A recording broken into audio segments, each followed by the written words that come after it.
Dapat nang magkaroon ng balasahan sa Philippine Health Insurance Corporation o PhilHealth.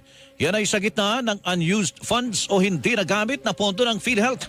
Ayon kay Senator J.V. Ejercito, tila kailangan ng palitan ng mga namumuno sa PhilHealth dahil hindi lubusang nagagamit ang pondo nito na dapat sana ay pinakikinabangan ng mga nangangailangan. Mukhang may mali sa orientation ng PhilHealth. Mukhang pinagyayabang pa nila na meron silang savings o excess funds na itutuloy ang ginamit ng Department of Finance. No? Na they must be reoriented that PhilHealth is not a private corporation na dapat natin ipagmalaki na meron tayong savings. Pag gobyerno ako, nag-local official, pag may mga pondo ganyan, dapat inuubos yan. Ginagamit po yan. And I don't think they are successful because dapat nandyan tayo para umalalay sa mga nangangailangan. Anya, mahigit sa 4 na taon na ang lumipas simula ng ipatupad ang Universal Healthcare Act kaya dapat nararamdaman na ng mga Pilipino ang benepisyo nito. Hanggat meron pang mga kababayan tayo